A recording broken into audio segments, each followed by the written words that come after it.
All right, welcome back to Bluegrass on this beautiful May afternoon. I'm out here with Bonnie. She's fixing to go home, easy. And what we're going to talk about real quick, come on nerd, is what we call skill transference, okay? Like a big issue when it comes to dog training is the idea of transferring skill sets between handlers. So if you're like in the in-kennel business like I am, then what we're doing all the time is we're getting these little dogs in here and we're trying to get them socialized. We're trying to get them to have a good attention span. We're trying to make sure they're in good physical shape. They have good proprioception. We're basically trying to knock out the heavy lifting of early dog training, okay? But one of the things that we can't do is have a one-to-one skill set transfer with owners, because we walk dogs all the time. I mean, all day long we're walking dogs, and so we get pretty good at walking at a pace that encourages the dogs to tag along. We get pretty good in terms of delivering treats in such a way that rewards the dogs for having a good effort level, a good activity. In other words, to perform the behaviors with speed and precision. Come on.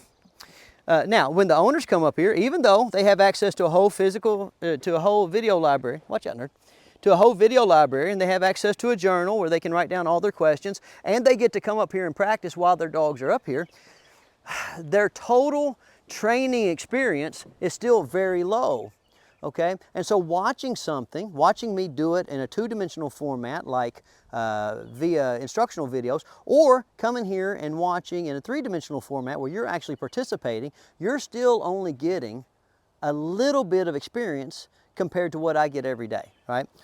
Easy. Now, when you watch a guy that's good at training dogs, or a girl, whatever, there's a lot of things going on that you might not notice, okay? And what I mean by that is there's little things that people do, like, oh my gosh, it's a very nice dog. Like I talk to the dogs, I'll get them excited, I'll move my body in a certain way, okay? I'll time a treat so that it gets the dogs to, like I can kind of sense if they're starting to get off track, and I'll be like, oh, what a fine animal, that's a good dog. And that's something that is developed over the course of time and tens of thousands of repetitions of working with dogs, okay? And we're out here and we're doing this, and we're doing our very best to make sure that we're using body posture and vocalization patterns and a vocabulary that anybody can mimic. But the reality is that it's harder than it looks, okay? So the fellow that owns this dog, he's using a walker right now. And so even though I practice with this dog and this walker every single day, it's not exactly the same thing. And since dogs don't generalize well, I know when this dog goes home that we're going to have a little bit of trouble in terms of acclimating to the owner's actual pace, the rhythm of their lifestyle, their vocalization, and their posture. Because it's very easy for me to all of a sudden assume a different posture. Like I can go from this to, oh my gosh, come here, good dogs. I can get them excited, I can calm them down, I can give them treats, I can use my clicker. You know, this is pretty easy for me, right? I'm walking, I click, treat, right? Pretty easy. But if I have to depend on this for balance and I'm walking, look what all has to happen. I have to stop, take my hands off here, I have to steady myself, I have to access my clicker, I have to transition the leash over to my clicker hand, I have to access my treats, I have to keep balance the whole time, which is hard because if I had great balance I wouldn't be on this walker to click and treat, okay? So whenever we're training a dog like this, one of the big issues for us is to make sure that we set realistic goals. So we do our very best to prepare the dogs for what's expected, okay? But preparing the dogs for what's expected doesn't go far enough. What we have to do is we have to prepare the people that are going to be managing the dogs, okay? And what we have to prepare them for is it's not going to be as good as it looks on TV, okay? What you have to understand is that people like me get paid for making dogs look good, right? If I didn't make dogs look good when I was working them, I wouldn't be in this business. You know, I've been making dogs look good since I was a little kid. I would touch a leash and the dogs mind me pretty well, right? Just because dogs mind me well doesn't mean you ought to come give me money. What you're paying me for is to help you learn to influence your dog and help your dog learn to be influenced, okay? But notice that I said help, okay? I can't do it for you. I can't give you a dog that minds you until you've internalized these principles and you've mastered these skill sets, right? And it's the same thing with this dog. Easy. Now, this dog, She's kind of walking pretty good right now because I made sure that she was a little bit tired before we did this walker work, right? So not only am I good at influencing dogs, I'm good at managing dogs. And when, you know, a person comes home from being, you know, to hanging out with me and me helping them train their dogs, then we start to look at that as a, you know, as a total process. It's not just about, I have the handlers do these exercises and the dogs respond to cues or commands, which is a common thing you'll get with the dog trainer. You know, you always know somebody's been on the internet and they email you and they say, hey, what commands would my dog learn? A dog's existence is so much more than commands. Let's say you have 5 commands you use on your dog. Okay, you used them yesterday, and what was the total amount of time that took? 10 minutes? What'd you do with the other 23 hours and 50 minutes of the day? I mean, of course, some of the time the dog's sleeping, but what about the rest of the time? The rest of the time, what you're hoping is that your dog made good decisions, okay? And so when we come out here and we start training dogs, we're trying to help the dogs make good decisions.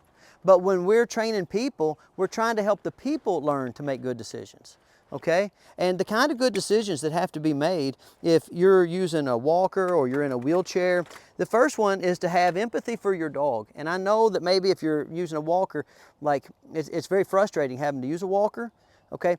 But imagine how frustrating it is for a young athletic farm dog to have to walk at the pace I can walk in a walker. So I'm not telling you that you need to like put up with the dog's misbehavior, but what I am telling you is that you have to have empathy and understand why the dog gets a little antsy, why the dog might forge a little bit, why the dog might want to jump up a little bit, okay? Like it's just like being a little kid and you know, if you had to go to the mall and you were going to the mall to hang out with your friends, you'd be fun. You'd stay at the mall all day. But what if you had to go to the mall with your grandmom while she shopped for underwear? It'll last a million, it feels like it lasts a million years. Well, so a dog, come on. So a dog, when you put the dog with a handler that's a little bit slow, right? A handler that's not used to delivering very clear expectations, a handler that's not the best at all of a sudden accessing their markers and their rewards, okay? Then that takes a while for things to like line out. It takes a while for everybody to find something in this type of relationship that is beneficial. You hear me talk about this in all my videos. I'm always saying for dog training to really stick, for it to really last, we need to find 360-degree wins, okay? And to find a 360-degree win, we want the dog to be better off, we want the handler to be better off, and we want everyone the dog comes in contact with to be better off. And it's a hard sell if you can't exercise your dog, if you can't deliver your treats well, if you can't express your expectations well, if you can't move very fast. It's a hard sell to make the dog think that it's better off, okay? That doesn't mean you can't convince it of that. It just takes a while. It takes a little extra effort on your part, okay?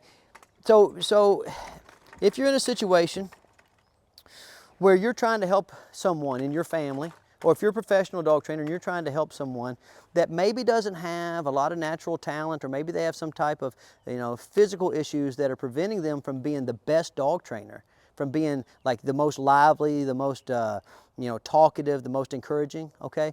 Then you just got to be honest with them. Like being objective feedback is very important. You got to say, well, it's going to be a little harder for you. It's okay though, we're going to plug away with it, right? And so just to drive this point home, I'm going to walk this dog. I'm going to walk her at the pace I walk, and I'm going to talk to her like I walk, how I talk. And then I want you to see how much easier it is for her to like do the course with the kind of, like a little bit better attitude, a little bit more speed and precision than it was when I was doing the walker.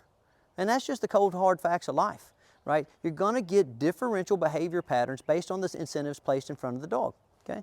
And so everybody needs to know that going in. So when somebody signs up for my in-kennel training, okay, I tell them, I say, look, I do this every day, so the dog's going to mind me a little better than it minds you. Randy was just asking me what to do when he goes to the woods with his dog. I take his dog to the woods all the time. And I don't do anything. I just get out of the truck and the dog follows me around, you know. But I told Randy, well, we had to maybe do a few things, okay? So if you're helping somebody, if you're a professional dog trainer, oh my gosh, very good dog. And, you know, or you're just helping somebody train, you know, your family's dog, okay? You get out and you interact with your dog in a positive way, right? Have a good credit rating. Be sure to pay them, reward them, interact with them, talk to them, get them excited. Oh my gosh, very good. Very good. And then make the people understand around you that, like, oh my gosh, a very good dog. The dogs are going to be a little bit more excited or a little bit less excited depending on who they're interacting with, right? That doesn't mean that the dog loves one of you more than the other, okay? Like, you love your grandmother. You just don't want to go underwear shopping with her. Okay? So everybody needs to be honest and everybody needs to have objective feedback. If when this dog goes home, his owner's name's Lincoln, like he's got 2 young Australian Shepherds.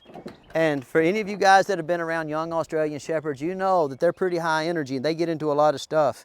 And Lincoln is not the most mobile person in the world. So these dogs are going to give him they're going to give him a little bit of a hard time that they might not give me because I'm quite a bit more mobile than Lincoln, right? Okay, but I'm not as mobile as I used to be either. And so my son George, when he's working these dogs, they do better for George than they do for me. Because when the dogs are around him, he moves faster than I move. He's more agile than I am.